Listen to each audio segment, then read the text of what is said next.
कहानी की शुरुआत दिखाया जाता है वर्ल्ड वॉर 2 के बाद, जब अमेरिका और रशिया के बीच कोल्ड वॉर स्टार्ट हो चुका होता है। और हमें यह दिखाया जाता है कि अमेरिकन जासूस जिसका नाम है सोलो जर्मनी पहुंच जाता है अपने एक मिशन के तहत। यहाँ पहुंचते उसे पता चलता है कि कोई उसका पीछा कर रहा है। यहाँ से आगे सोलो एक लड़की से मिलता है जिसका नाम है गैबी, और उससे आके पूछता है कि उसकी जान खतरे में है। वो उसके पिता के बारे में पूछता है जो कि एक न्यूक्लियर फिजिसिस्ट है और एक बॉम्ब एक्सपर्ट भी, जिनसे हिटलर ने जबरदस्ती एक बॉम्ब भी बनाया था। लेकिन हिटलर के मरने के बाद उसके पिता को अमेरिकन ने अपने रिसर्च लैब में काम करने के लिए ऑफर दिया था, और वहाँ पे उसके पिता ने बहुत सारे बॉम्ब बनाया था। और अचानक 2 साल पहले उसके पिता गायब हो चुके हैं, और इसी के बारे में सोलो गैबी से पूछ रहा था, जिसके जवाब में गैबी कहती है कि उसने अपने पिता को 18 साल से नहीं देखा है। लेकिन सोलो कहता है कि उसकी जान खतरे में है क्योंकि कुछ रशियंस उसे पकड़कर उसके पिता के बारे में इंफॉर्मेशन निकालने के लिए उसे टॉर्चर कर सकता है और यहाँ कभी भी पहुंच सकते हैं। पहले गैबी इसे कैजुअल तरीके से समझने की कोशिश करती है, लेकिन इसके बाद वो सोलो के साथ चलने के लिए तैयार हो जाती है। लेकिन तभी गैबी अपने घर के खिड़की से बाहर देखती है कि कुछ लोग वहाँ पे खड़े हैं, मतलब रशियन जासूस वहाँ तक पहुंच चुके हैं गैबी को अगवा करने के लिए। ये देखते हुए सोलो कहता है क्या वो ड्राइव अच्छी से कर सकती है। इसके बाद दोनों गाड़ी से वहाँ से निकलने की कोशिश करते हैं। इससे पहले वो रशियन एजेंट उन्हें पकड़ ले और गैबी तेजी से गाड़ी को भगा रही होती है, और सोलो पीछे के सीट में लेटा हुआ था अपने बंदूक के साथ। फिर थोड़ी दूर जाने के बाद गैबी गाड़ी को रोक लेती है सोलो के कहने पर, और तभी वो देखती है कि वो रशियन एजेंट गाड़ी चला के उनके पास आ जाता है और गैबी को घूर रहा होता है।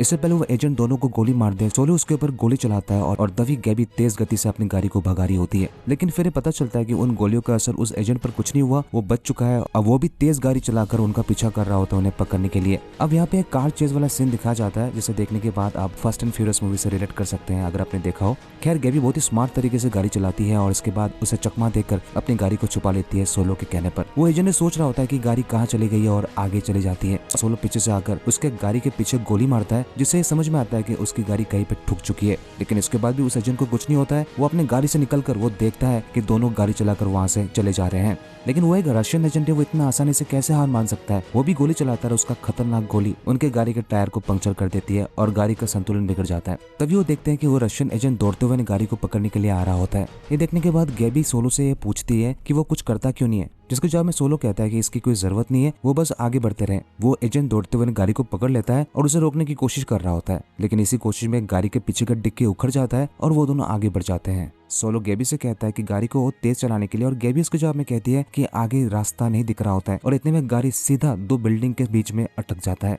ये देखने के बाद गैबी सोलो से कहती है कि यही तुम्हारा एक घटिया प्लान है, जिसके जवाब में सोलो कहता है कि उसके पास हमेशा कुछ ना कुछ प्लान रेडी रहता है। वो गैबी के पास आकर गाड़ी के शीशे को नीचे उतार कर कहता है कि पास वाले बिल्डिंग से वो लोग खिड़की से निकल सकते हैं, और इस बिल्डिंग के ऊपर में उसका ऑलरेडी एक प्लान है यहाँ से निकलने के लिए। उधर वो एजेंट भागते हुए उन्हें पकड़ने की कोशिश करता है, तब तक जर्मन पुलिस वहाँ पे पहुंच जाता है और उसे पकड़ लेता है। वो अपने भाषा में ये बताने की कोशिश करता है कि वो एक केजीबी एजेंट है और वो कुछ मुजरिमों का पीछा कर रहे होते हैं। लेकिन वो पुलिस वाले उससे आईडी वगैरह मांग रहा होता है, जिससे उसे गुस्सा आ रहा होता है। जो हम देखते हैं उसके उंगलियां हिल रहा होता है। इसके बाद सभी पुलिस वालों को मारकर फिर उनके पीछे लग जाता है। तब तक सोलो और गैबी उस खिड़की से अंदर आकर उसी बिल्डिंग के छत पर पहुंच जाता है, जहां सोलो अपने एक और एजेंट को इशारा करता है जो कि ऑलरेडी वहां पे उनके लिए रेडी होकर बैठा हुआ था। वो उनकी तरफ एक रस्सी को शूट करता है, जिससे गैबी और सोलो बहुत ही आसानी से झूलते हुए उनकी गाड़ी तक पहुंच जाता है। इसके बाद वो एजेंट भी वहां पहुंच जाता है और उसी रस्सियों के थ्रू उन तक पहुंचने की कोशिश करता है, लेकिन सोलो रस्सी को खींच देता है और जिससे वो एजेंट नीचे गिर जाता है और वो दोनों आसानी से अपनी गाड़ी से वहां से भाग जाते हैं। अगले सुबह सोलो अपने बॉस से मिलता है और कहता है कि उसका काम था गैबी को एक्सट्रैक्ट करना जर्मनी से बिल्कुल सेफली, जो उसका मिशन पूरा हो चुका है, अब वो आजाद है। जिसके जवाब में सोलो का बॉस कहता है कि अभी उसका मिशन बस स्टार्ट हुआ है, क्योंकि अभी उसे आगे बहुत काम करना है। पहले गैबी के पिता को ढूंढना है और इसके साथ ही उस फैमिली का पता लगाना है जो एक खतरनाक बॉम्ब बना रहे हैं। इसके बाद दोनों एक पब्लिक टॉयलेट में जाते हैं, जहां सोलो का बॉस सोलो से कह रहा होता है कि अभी उसके साथ जो कुछ भी होने वाला है शायद इसके बारे में उसने एक्सपेक्ट नहीं किया हो। तभी वो एजेंट वहां पहुंच जाता है और सोलो से देखकर दोनों फाइटिंग में लग जाते हैं। दोनों फाइट करते हुए पूरा वॉशरूम का हालत खराब कर देते हैं, और तभी वहां पे एक और एजेंट वहां पहुंच जाता है, जिसे देखकर समझ में आता है कि ये उस रशियन एजेंट का बॉस है। अब यहाँ पर देखकर समझ में आता है कि शायद सोलो का बॉस बिक चुका है रशियन के हाथों और दोनों मिलकर अपने देश को धोखा दे रहे हैं। ये सब देखते हुए सोलो को कुछ समझ नहीं आ रहा होता है और वो अपने बॉस से कहता है क्या वो समझाएगा ये सब कुछ क्या चल रहा है। जिसके बाद एक बड़े से कैफे में दोनों अपने एजेंट के साथ बातचीत करने लगते हैं और यहाँ पता चलता है पहली बार अमेरिकन इंटेलिजेंस और रशियन इंटेलिजेंस मिलकर इस मिशन पर काम कर रहे हैं, जो कि प्रैक्टिकली कभी ये संभव ही नहीं हो सकता। खैर यहाँ पे रशियन केजीबी एजेंट बता रहा होता है कि उन्हें पता चल चुका है ये सब कुछ कौन कर रहा है। उन्हें पता चला एक फैमिली है जो कि मुसोलिनी के वंशज है, जिसका नाम है अलेक्जेंडर वेक्टर, जिसके पास बहुत बड़ा शिपिंग कंपनी है। लेकिन इसके साथ ही वो एक खतरनाक बॉम्ब बना रहे हैं जिससे पूरे दुनिया को खतरा है, और वो बिल्कुल कंफर्म के साथ ये कह सकते हैं कि गैबी का पिता को भी उन्होंने किडनैप किया है। और इसका पता लगाने के लिए गैबी गैबी के अंकल जिसका नाम है अंकल रूडी से होकर वो उन तक पहुंच सकते हैं जो कि उनके लिए ही काम करते हैं। अब ये मिशन बिल्कुल क्लियर है, जहां गैबी के पिता के बारे में ढूंढने के बाद उन्हें रिट्रीव करना है और इसके साथ ही उसके पिता के रिसर्च वाला एक टेप जहां पे सारा डाटा उसमें रिकॉर्डेड है, जिसके पास एक टेप होगा और दुनिया का सबसे पावरफुल देश होगा। इसके बाद दोनों एजेंट्स के बॉस वहां से चले जाते हैं और इसके साथ ही कैफे के लोग भी चले जा रहे होते हैं। समझ में आता है कि इस पूरे कैफे में सभी एजेंट्स बैठे हुए थे। अब बच जाता है सोलो और वो रशियन एजेंट जिसका नाम है इलिया। जहाँ इलिया सोलो का टोन काट रहा होता, कहता है कि वो कितना कमजोर है, वो अमेरिकन जासूस में सिर्फ एक जोकर है, उसके पास कोई हुनर नहीं है अमेरिकन जासूस बनने की। जिसके जवाब में सोलो इलिया को उसके माँ के बारे में एक ऐसे स्टोरी के बारे में बताता है जिससे वो गुस्सा हो जाता है और टेबल पलट देता है, लेकिन अपने आप को कंट्रोल करते हुए वहां से चला जाता है। ये बात सोलो गैबी को बता रहा होता है और गैबी सुनकर बिल्कुल ताजुब हो जाती है कि ये कैसे संभव है कि रशियन और अमेरिकन इंटेलिजेंस मिलकर एक मिशन पर काम कर रहे हैं। लेकिन सोलो बताता है कि यही सही है और इस मिशन को आगे बढ़ाने के लिए उसे एक ड्रामा करना होगा और वो अपने मिशन में अलग तरह से काम करेगा। तभी वो इलिया वहां पहुंच जाता है, जिसे देखने के बाद गैबी डर जाती है कि कुछ घंटे पहले ये उसे मारने वाला था, ये यहाँ पे क्या कर रहा है। सोलो बताता है कि यही रशियन एजेंट है जिनके साथ हम काम कर रहे हैं और उसे इलिया का फियांसे बनना पड़ेगा। जिसे सुनने के बाद गैबी गुस्सा हो जाती है और वहां से चली जाती है। लेकिन सोलो गैबी को मना लेता है और कहता है कि अगर उसे अपने पिता के बारे में सही में जानना है तो उसे ये ड्रामा करना पड़ेगा और इस मिशन को कंप्लीट करना है। जिसके बाद गैबी मान जाती है। अगले समय सीधा रोम को दिखाया जाता है, जहाँ हम देखते हैं तीनों एक बड़े से होटल में चेक इन करते हैं और उसी शाम इलिया और गैबी घूम रहे होते हैं ताकि लोगों के बीच एक इंप्रेशन पड़े कि इलिया एक आर्किटेक्ट है और गैबी उसकी फियांसे। लेकिन कुछ दूर जाने के बाद कुछ चोर वहां पे पहुंच जाते हैं और उन्हें टोंट करते हुए गैबी से अपना रिंग और इलिया से उसका वॉच मांगता है। गैबी देखती है अपना रिंग उतार कर दे देती है, लेकिन इलिया अपना वॉच नहीं दे रहा होता है। तभी दोनों चोर इलिया को फोर्स कर रहे होते हैं और दोनों इलिया को झापर मारते हैं। ये देखते हुए गैबी इलिया से कहता है जो मांग रहे दे देने के लिए, और इलिया गैबी के बात मानकर वो अपना वॉच खोल कर दे देता है। वो चोर उस वॉच को लेकर उस पर थूक देता है, जिससे उसे गुस्सा आ जाता है और वो घुसन मार देता है। तभी दूसरा वाला चोर उस पर बंदूक दिखाता है, अपना पार्टनर को लेकर वहां से भाग जाता है। तभी सोलो वहां पहुंच जाता है और इलिया को टोंट मारते हुए कहता है क्या वो इतने में ही अपना काबू खो दिया है तो मिशन में क्या करेगा। जिसके जवाब में सोलो कहता है कि वो वॉच उसके पिता की थी और अगर वो इस मिशन में नहीं होता तो दोनों को मार डालता। जिसके बाद दोनों झगड़ रहे होते हैं और जिसे देखने के बाद गैबी कहती है कि अगर वो दोनों इसी तरह से झगड़ते रहेंगे तो इस मिशन का फेल होना बिल्कुल तय है। जिसके बाद इलिया समझ आता है और अपने अपने मिशन में फोकस करने लगते हैं। अगले सुबह गैबी अपने अंकल रूडी के यहाँ जाने वाले हैं, जो कि एक पार्टी दे रहे हैं और वहाँ गैबी लिलिया को एज ए फियांसे वो इंट्रोड्यूस कराने वाले हैं। लेकिन जाने से पहले लिलिया गैबी को एक दूसरा रिंग पहना देता है, क्योंकि पहले वाला तो लूट लिया गया था और बिना रिंग के फियांसे का कोई मतलब नहीं बनता। और इसके बाद दोनों अंकल रूडी के पार्टी में जाने के लिए रवाना हो जाते हैं। फिर सोलो उस पार्टी में चला जाता है, लेकिन इस पार्टी में जाने के लिए एक इन्विटेशन कार्ड होना जरूरी है, जिसकी वजह से वो एक इंसान के साथ बम करता है और उससे वो इन्विटेशन कार्ड चुरा लेता है और फिर बिंदास इस पार्टी में चला जाता है। जिसे देखने के बाद सभी थोड़ा सा हैरान रह जाते हैं कि ये चार्मिंग हैंडसम कौन है। विक्टोरिया भी चुपके से सोलो को देख रही होती है और ये सोलो देख लेता है और उसे पता है कि अब उसे क्या करना चाहिए। तभी एक गार्ड पीछे पीछे आता है और उससे इन्विटेशन कार्ड मांगता है, जिसके जवाब में सोलो कहता है कि वो इन्विटेशन कार्ड लाना भूल गया है और ये कहकर वो जानबूझकर उस सिक्योरिटी के साथ लड़ाई करता है, जिससे पूरे पार्टी में केओस मच जाता है। और तभी विक्टोरिया वहां पहुंच जाती है। बिल्कुल सोलो यही चाहता था। फिर विक्टोरिया अपना हाथ बढ़ाती है और इंट्रोड्यूस कराती है और उसके बाद दोनों बातें करने लगते हैं। वो विक्टोरिया को बताता है कि वो एक ब्रिटिश बिजनेसमैन है जो उनकी शिपिंग कंपनी के साथ एक डील करना चाहता है, जिस पर विक्टोरिया कहती है कि इस पर वो जरूर सोचेगी। वही दूसरी तरफ इस पार्टी में एक इटालियन ग्रैंड प्रिक्स का F1 रेस चल रहा था, जहां अलेक्जेंडर भी पार्टिसिपेट किया था। यह अंकल रूडी गैबी से मिलकर कहता है कि कितने सालों के बाद वो अपनी भतीजी से मिल रहा है और उसे बहुत ही अच्छा लग रहा है। तभी गैबी इलिया को अपने अंकल से इंट्रोड्यूस कराती है और सब कुछ बताती है कैसे वो इलिया से मिला था। जिसे सुनने के बाद अंकल रूडी इलिया बिल्कुल पसंद नहीं आ रहा था। वो इलिया से कहता है कि उसे देखकर लगता नहीं कि वो एक रशियन आर्किटेक्ट है, लेकिन एक पावर लिफ्टर जरूर हो सकता है। ये सुनकर इलिया खामोश हो जाता है। इसके बाद अंकल रूडी गैबी से कहता है कि उसके रगों में मसूलने जैसे फासिस्ट का खून दौड़ रहा है, वो एक रशियन कम्युनिस्ट के प्यार में कैसे पड़ गई। जिसके जवाब में इलिया बताता है कि वो दोनों 2 साल पहले मिला था।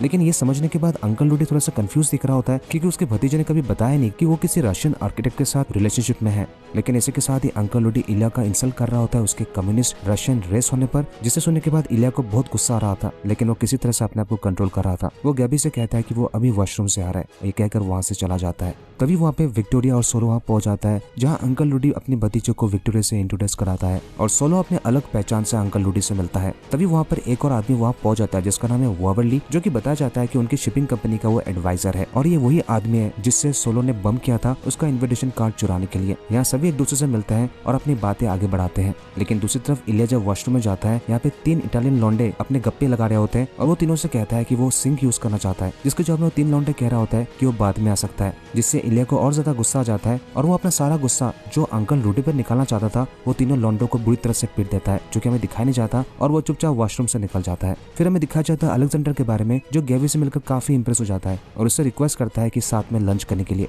लेकिन तभी वहाँ पे इलिया पहुंच जाता है और गैबी से कहता है यहाँ से चलने के लिए, और जल्दीबाजी में वो दोनों यहाँ से निकल जाते हैं। अब अगले सुबह इलिया सोलो के साथ बहस कर रहा होता है और ये कह रहा होता है क्या ये सही होगा गैबी को अंकल लूडी के पास एक बार फिर से भेजने के लिए, अगर इस बार अंकल लूडी ने उनके मिशन के बारे में पता लगा लिया तो, क्योंकि वो खुद तो नहीं जा रहे हैं और अंकल लूडी खुद आ रहे हैं गैबी को पिकअप करने के लिए। जिसके जवाब में सोलो कहता है कि उसे इतना टेंशन लेने की जरूरत नहीं है, गैबी को अपना मिशन अच्छी तरह से पता है, वो सब कुछ संभाल लेगी। इसके बाद गैबी अंकल लूडी के साथ उनके घर जा रहे होते हैं और दूर से इलिया दूसरी गाड़ी से उन्हें फॉलो कर रहा होता है। जब गैबी उनके घर जाते हैं तो वहाँ पे अलेक्जेंडर था और कहता है कि उससे दोबारा मिलकर बहुत खुश है। लेकिन यहाँ पे गैबी कुछ नहीं कहती है और डायरेक्टली दोनों से ये कहती है कि मुझे पता है कि तुम दोनों ने मिलकर मेरे पिता को बंद करके रखा है। ये सुनने के बाद अंकल रूडी और अलेक्जेंडर थोड़ा सा टेंशन में दिख रहे होते हैं और वो समझ नहीं पाते हैं कि उसे कैसे पता है इसके बारे में।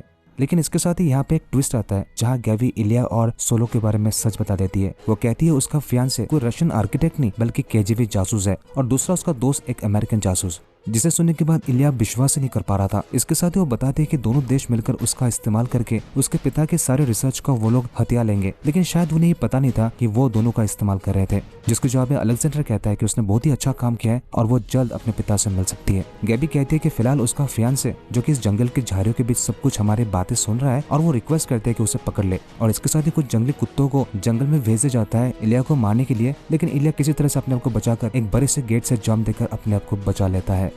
दूसरी तरफ सोलो विक्टोरिया के ऑफिस पहुंच जाता है जहां विक्टोरिया से कहता है कि वो एक इंपॉर्टेंट कॉल में है, तब तक वो ड्रिंक ले ले।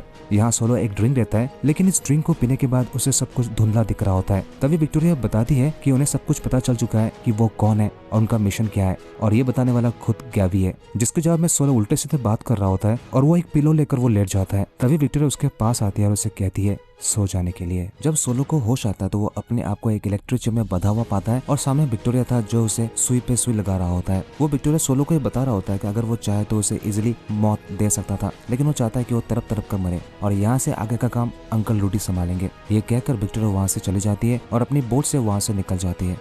यह अंकल लूटी सोलो को बता रहा होता है कि वो किस तरह से उसे टॉर्चर करेगा ताकि और ज्यादा इन्फॉर्मेशन निकाल सके। लेकिन तभी सोलो देखता है कि इस चैम्बर के बाहर एक सिपाही नीचे गिर रहा है। मतलब इलिया वहाँ पहुंच जाता है और इलिया सोलो को देखकर कहता है चुप रहने के लिए। अंकल लूटी सोलो को मारने का प्लान ही बता रहा होता है, लेकिन तभी इलिया वहाँ पहुंच जाता है और सोलो इलिया से कहता है कि उसे उम्मीद नहीं था कि वो उसे बचाने के लिए यहाँ पहुंच जाएगा। अब अंकल लूटी कंफ्यूज हो जाता है और देखता है कि इलिया वहाँ पे खड़ा है। फिर दोनों मिलकर अंकल को उस इलेक्ट्रिक चेयर से बांध देते हैं। फिर इलिया एक ब्रश से अंकल लूडी को झटका देते हैं। बस एक ही झटका खाने पर अंकल लूडी अपना सारा प्लान बता देते हैं कि वो लोग किस तरह से गैबी के पिता को किडनैप किया था ताकि एक यूरेनियम बॉम्ब बनाने वाला है जो कि बिल्कुल कंप्लीट होने वाला है, और उनका आगे का प्लान्स क्या है सब कुछ उगल देता है। लेकिन उसके बातों पर इलिया विश्वास नहीं करता और एक बार फिर से झटका देता है, जिससे डरकर अंकल लूडी उनसे रिक्वेस्ट करते हैं कि अगर वो चाहे तो सरकारी गवाह बनने के लिए तैयार है और इस फैमिली के अगेंस्ट वो बयान देने के लिए तैयार है अगर वो उसे छोड़ दे। जिसे सुनने के बाद सोलो और इलिया डिसाइड करते हैं कि वो इस चैम्बर से बाहर जाके उसका क्या किया जाए इसके बारे में डिस्कस करेंगे, और ये कहकर वहां से निकल जाते हैं। जब वो ये डिस्कस कर ही रहे होते हैं लेकिन चैम्बर के अंदर एक ग्लिच की वजह से पूरे इलेक्ट्रिक चेयर में आग लग जाता है और अंकल लूडी उनके सामने जलकर मर जाते हैं, जिसे देखते हुए दोनों ही कहता है कि उन्हें यह बिल्कुल उम्मीद नहीं थी। इसके बाद नेक्स्ट सीन में दिखाया जाता है जहाँ गैबी को अलेक्जेंडर उसके पिता से मिलवाता है और गैबी के पिता गैबी से कहता है कि वो यहाँ पे आकर बहुत बड़ी गलती किया है, जिसे सुनने के बाद गैबी अपने पिता को एक झापड़ मारती है और ये सब कुछ अलेक्जेंडर देख रहा होता है। फिर वहां से चला जाता है।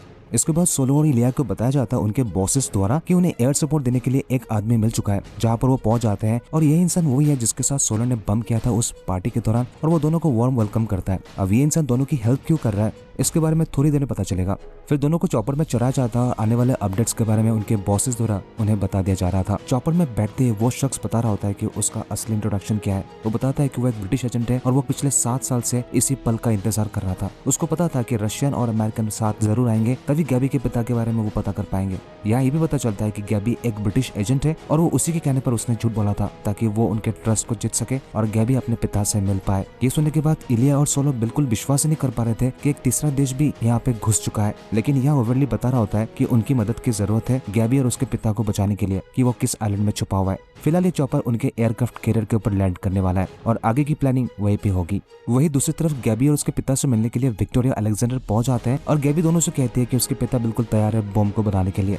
लेकिन जब बॉम्ब को बनाने जाते हैं तो गैबी के पिता उसके अंदर कुछ डिफेक्टिव मटेरियल डाल देता है ताकि जब बॉम्ब को जब लॉन्च किया जाए उसमें खराबी आ जाए। लेकिन तभी विक्टोरिया वहां पहुंच जाती है और गैबी के पिता ये कहती है कि बॉम्ब अब तैयार होने वाला है। लेकिन विक्टोरिया खूबसूरत के साथ स्मार्ट भी है, उसे पता है कि गैबी के पिता ने उस बॉम्ब के अंदर कुछ डिफेक्टिव डाला है। वो अपने गार्ड से कहती है कि उसके बेटे को जेल में डाल दे और गैबी के पिता से कहा जाता है उसके पास 20 मिनट है उस बॉम्ब को सही तरीके से बनाए। गैबी के पिता बिल्कुल वही करते हैं और उस बॉम्ब को बना डालते हैं। फिर विक्टोरिया गैबी के पिता से कहता है इस रिसर्च का डिस्क कहाँ है, दोनों ओरिजिनल और बैकअप उसे चाहिए। गैबी के पिता बिल्कुल वही करता है और एक बार उसे डिस्क मिल जाता है। विक्टोरिया गैबी के पिता को वही मार डालती है। इसके बाद पति पत्नी एक एक डिस्क अपने पास रख लेते हैं। वही दूसरी तरफ सोलो और इलिया उसी आइलैंड में पहुंच जाते हैं गैबी और उसके पिता को बचाने के लिए। वहाँ पे बहुत सारे आर्मीज भी पहुंच जाते हैं, लेकिन वहाँ पहुंचने के बाद वो देखते हैं कि तब तक डॉक्टर टेलर मर चुके हैं और यहाँ किधर भी गैबी नहीं दिख रही थी। लेकिन सोलो को एक सिपाही मिल जाता है जिसके हाथ में इलिया का घड़ी था और वो उसे ले लेता है। और तभी इलिया देखता है कि अलेक्जेंडर गैबी को लेकर वहां से निकल जा रहा था। तभी सोलो को एक बड़ा सा गाड़ी दिखाई देता है जो कि पहाड़ों पर चढ़ने के लिए बहुत ही आसान होता है और इलिया बाइक लेकर गैबी को बचाने के लिए वहां से निकल जाते हैं। सोलो और इलिया दोनों मिलकर अलेक्जेंडर को रोकने की कोशिश करता है और अलेक्जेंडर को पता चल जाता है कि उसका पीछा किया जा रहा है। लेकिन जब बहुत कोशिश करने के बाद अलेक्जेंडर नहीं रोकता है, सोलो उसकी गाड़ी के बराबर आ जाता है और फिर इलिया अपने बाइक से उसके आगे पहुंच जाता है। जिसे देखते ही अलेक्जेंडर उसके बाइक पर धक्का देता है और इलिया दूर जाके गिरता है और तभी सोलो अलेक्जेंडर की गाड़ी को धक्का लगाता है, जिसके बाद गाड़ी गोल गोल घूमकर पहाड़ी के रास्ते से नीचे गिर जाता है। सोलो जल्दी वहां पहुंचकर वो गैबी को बहुत ही सुरक्षित तरीके से गाड़ी से बाहर निकल लेता है। लेकिन तभी पीछे से अलेक्जेंडर सोलो के ऊपर हमला करता है। यहाँ पे दोनों के बीच फाइट चल रहा होता है और ऐसा लग रहा था कि अलेक्जेंडर सोलो को मार देगा। लेकिन तभी इलिया अपना बाइक लेकर अलेक्जेंडर के ऊपर फेंक देता है। लेकिन इससे पहले अलेक्जेंडर अपने बंदूक से इलिया को मार दे, इलिया अपने चाकू से अलेक्जेंडर को मार डालता है। इसके बाद वो सभी से कहता है क्या सभी ठीक है। फिर वहाँ पे चॉपर पहुंच जाता है और वॉबली वहाँ पहुंच जाता है और ये पता चलता है कि अलेक्जेंडर गाड़ी में वही बॉम्ब था। लेकिन वॉबली वहाँ आकर तीनों से कहता है कि वो गलत बॉम्ब है, उसके अंदर ना ही यूरेनियम और ना ही न्यूक्लियर बॉम्ब है, वो एक फेक बॉम्ब था। अब तीनों सोच में पड़ जाते हैं कि असली वाला बॉम्ब किधर गया है, जिसके बारे में सिर्फ और सिर्फ विक्टोरिया को पता है। अब सभी ब्रिटिश एयरक्राफ्ट कैरियर में पहुंच जाते हैं और ब्रिटिश नेवी चीफ ये कह रहे होते हैं कि उन्हें कोई भी दूसरा वाला बोट दिखाई नहीं दे रहा है जिससे उस बॉम्ब का पता लगा सके। अब यहाँ पे सभी कंफ्यूज दिख रहे होते हैं कि आखिर विक्टोरिया उस बॉम्ब को लेकर कहाँ जा सकती है और कौन सी लोकेशन में हो सकती है जो कि रडार में नहीं दिख रहा है। तभी रेडियो फ्रीक्वेंसी का मदद लेते हुए एक बोट के साथ कनेक्शन हो जाता है और यहाँ पे एक सोलर से बात होता है, लेकिन वो बताता है कि वो किसी विक्टोरिया को नहीं जानता। लेकिन सोलो को बिल्कुल यकीन था यही वो बोट हो सकता है। इसके बाद वो बात करने लगता है और कहता है कि उसे पता है कि वहाँ पे आसपास विक्टोरिया जरूर है। अगर वो वहाँ पे तो वो सुने कि उसका हस्बैंड अभी भी जिंदा है। अगर वो अपने हस्बैंड को वापस चाहती है तो उसके लिए डील करना पड़ेगा। और तभी विक्टोरिया अपना हाथ बढ़ाता है और सोलो से बात करने लगता है। वो सोलो को बता रही होती है कि उसे पता है कि उसका हस्बैंड ऑलरेडी मर चुका है, अब वो सब भी मरने वाला है। एक बार ये बॉम्ब अपने वेंडर को सप्लाई कर दे। उसके पास दूसरा वाला डिस्क भी है जिससे वो कई बॉम्ब बनवा सकता है और पूरा दुनिया को बेच भी सकता है। अब वो चाहकर भी जितने भी इंटेलिजेंस का हेल्प ले ले वो उसे नहीं ढूंढ पाएगा। लेकिन सोलो उसे बता रहा होता है कि जब तक वो उसे बात कर रहा था तब तक उसके लोकेशन का पता चल चुका है और उसे बताता है कि एक मिसाइल लॉन्च कर चुका है। ये सब विक्टोरिया के आसपास गार्ड सुन लेता है और सभी पानी में कूद जाते हैं। तभी विक्टोरिया देखती है ऊपर से एक मिसाइल आ रहा होता है और वो सीधा जाकर उसके बोट को हिट करता है और ये समझ ले जाता है कि विक्टोरिया उसके बॉम्ब के साथ सब खत्म हो चुका है। ये देखकर वेबरली सभी से कहता है कि सोलो ने बहुत ही अच्छा काम किया है और ये मिशन यही खत्म होता है। अब अगली सुबह इलिया और गैबी पैकिंग्स कर रहे होते हैं अपने अपने देश वापस जाने के लिए और तभी इलिया को एक कॉल आता है अपने सुपीरियर से। वो ये बता रहे होते हैं कि उन्हें पता चल चुका है कि उस डिस्क का एक कॉपी सोलो के पास है जो उसने अलेक्जेंडर से बरामद किया था और उसे कहा जाता है कि उस डिस्क को वापस लेके आए वरना वापस ना आए। ये सुनने के बाद इलिया को गुस्सा आने लगता है, उसका उंगलियां फरफराने लगता है। वो फोन रखकर वो पूरे होटल में तोड़फोड़ करने लगता है, अपने गुस्सा निकाल रहा होता है। वो ये सोच में पड़ जाता है कि दोनों मिलकर इस मिशन को साथ में कंप्लीट किया है, अब वो कैसे सोलो को मार सकता है उस डिस्क के लिए। लेकिन ऑर्डर्स तो ऑर्डर्स ही होते हैं। वो सीधा सोलो के कमरे में पहुंच जाता है और सोलो दरवाजा खोलते हुए कहता है कि अभी वो पैकिंग्स कर रहा है, जल्दी साथ निकलेंगे, तब तक वो ड्रिंक्स ले ले। इलिया ड्रिंक्स बना रहा होता है और तभी देख लेता है उस डिस्क को जो सोलो अपने कपड़े के नीचे छुपा कर रखा था। यहाँ पे सोलो समझ रहा होता है कि इलिया किस लिए यहाँ पे आया, लेकिन इससे पहले इलिया उस डिस्क को हासिल करने के लिए सोलो के ऊपर बंदूक चलाए। सोलो पीछे घूमकर इलिया को एक चीज फेंक के देता है जिसे लपकने के बाद इलिया को पता चलता है ये तो वही घड़ी है जिसे उन चोरों ने लूट लिया था। इसे पाकर वो बहुत खुश होता है और उस घड़ी को पहन लेता है। यहाँ इलिया सोलो को बता रहा होता है क्या उसे पता है कि उसके कमरे में वो क्यों आया, जिसके जवाब में सोलो कहता है उसे पता है अगर वो उस डिस्क के लिए उसे मारना चाहता है तो उसे मार सकता है। ये सुनने के बाद इलिया के दिल में परिवर्तन हो जाता है और वो अपने बॉस के ऑर्डर्स को नकार देता है। इसके बाद दिखा जाता है दोनों विस्की का मजा ले रहे होते हैं और उस डिस्क को जला दिया जाता है। तभी वेबरली गैबी के साथ वहां पहुंच जाता है और बताते हैं कि उसने दोनों के सुपीरियर से बात कर लिया है, अब आगे के कुछ मिशंस वो ब्रिटिश एजेंसी के लिए काम करेंगे और इसके लिए उनका अगला मिशन इस्तांबुल होगा जिसके बारे में तीनों को पहुंचते अपडेट दिया जाएगा। ये कहकर वेबरली वहां से जा रहा होता है और जाते जाते वो कहता है कि अब तीनों का एक कोड नेम है जिसका नाम है अंकल। ये नाम तीनों को पसंद नहीं आता लेकिन तभी वो एक्सेप्ट कर लेते हैं और ये दिखाते हुए ये मूवी यही खत्म हो जाती है।